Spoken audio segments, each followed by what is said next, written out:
आज का ये दिन किसी पुण्य पर्व से कम नहीं है।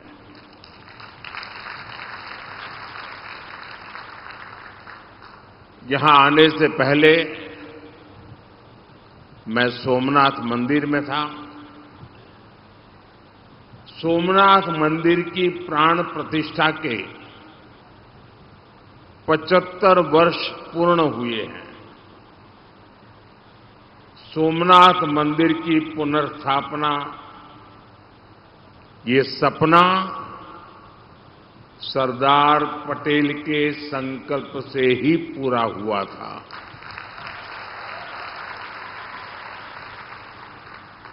इस अवसर पर प्रभास पाटन में सोमनाथ अमृत महोत्सव मनाया जा रहा है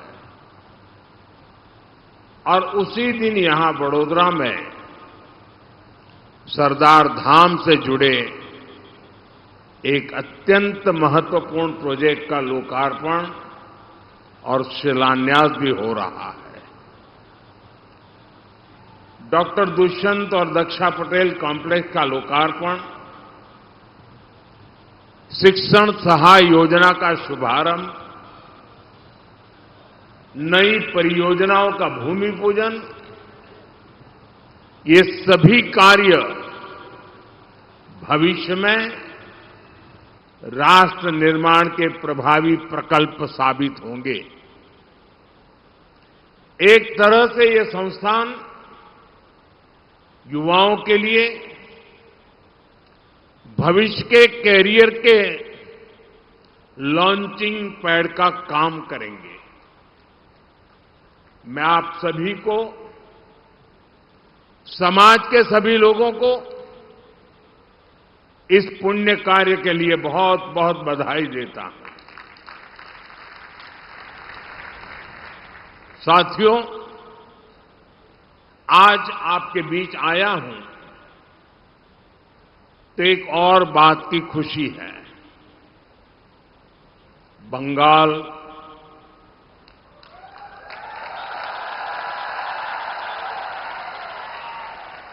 असम और पुडुचेरी के नतीजों ने पूरे देश में ही उत्साह का माहौल बना दिया है और उसके साथ साथ आप सबने भी मिलकर एक इतिहास बनाया है। गुजरात निकाय और पंचायत चुनावों के परिणाम भी बहुत शानदार रहे और इसकी भी चर्चा पूरे देश में हो रही है। साथियों, गुजरात के लोगों ने हमेशा राजनीतिक स्थिरता को महत्व दिया है। ये यहां के लोगों की राजनीतिक दूरदर्शिता है। वो जानते हैं कि राजनीतिक स्थिरता का महात्म्य क्या होता है और जहां राजनीतिक स्थिरता होती है वहां अर्थव्यवस्था की गति और तेज हो जाती है। गुजरात ने ये बात बहुत पहले समझ ली थी। उसके परिणाम आज हमें गुजरात की ग्रोथ में भी दिख रहे हैं और एक के बाद एक चुनावी नतीजों में भी दिख रहे हैं। साथियों, आप सभी के बीच आना, आपके कार्यक्रमों का हिस्सा बनना मेरे लिए हमेशा ही बहुत सुखद होता है और लगता है घर में आया हूं।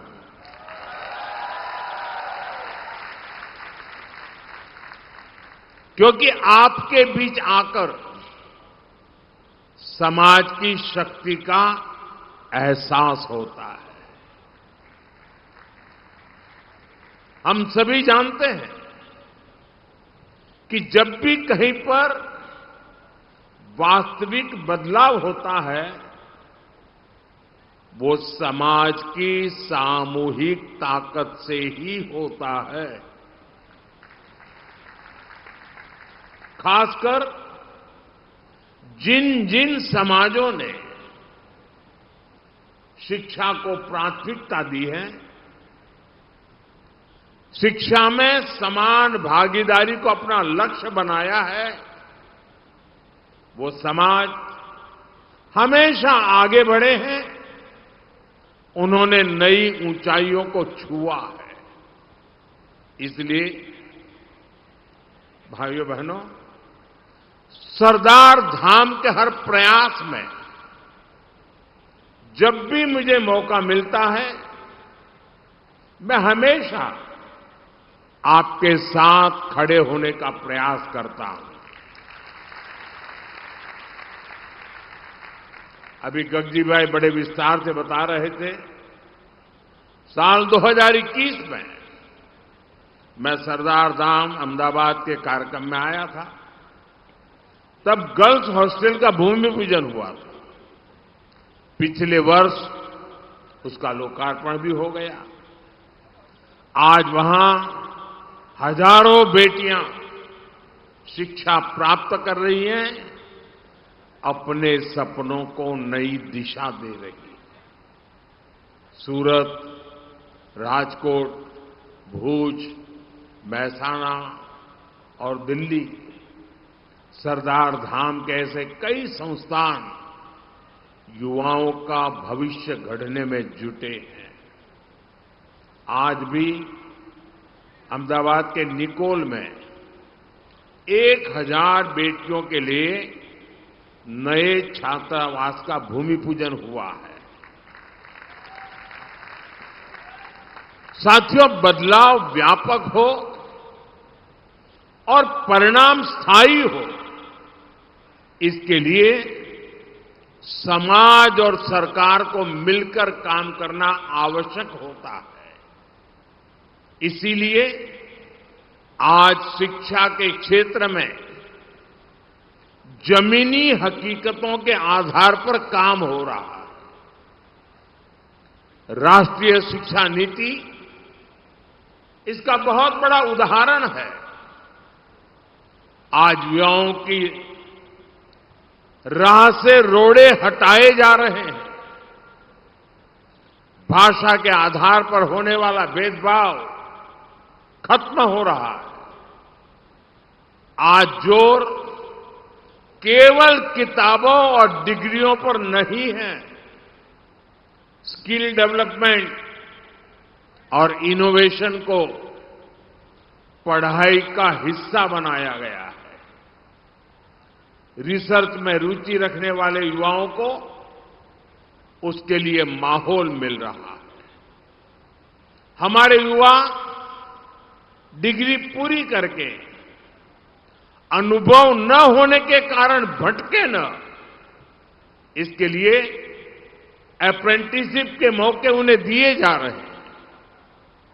आप सोच सकते हैं, आने वाले समय में देश को इतना बड़ा स्किल्ड वर्कफोर्स मिलेगा, इसका सबसे बड़ा लाभ देश के मैन्युफैक्चरिंग सेक्टर को होगा। साथियों, हमारे गुजरात के युवाओं में उद्यम की स्वाभाविक शक्ति होती है। आज स्टार्टअप इंडिया मिशन इन युवाओं के सपने साकार कर रहा है। छोटे शहरों के युवा भी उद्यमी बन रहे हैं। छोटे शहरों से बड़े बड़े स्टार्टअप सामने आ रहे हैं। स्टार्टअप में महिलाओं की भागीदारी भी लगातार बढ़ रही है। पहले जिन सेक्टर्स को रिस्की माना जाता था, वो अब युवाओं की पहली पसंद बन रहे हैं। पिछले 10-12 वर्षों में स्पोर्ट्स से लेकर स्पेस टेक्नोलॉजी तक देश की कामयाबी इसका सबसे बड़ा सबूत है। और इसका बहुत बड़ा लाभ गुजरात के हमारे बेटे बेटियों को भी हो रहा है। साथियों, समाज में प्रगति का सबसे बड़ा आधार होता है उसकी आधी आबादी की भागीदारी।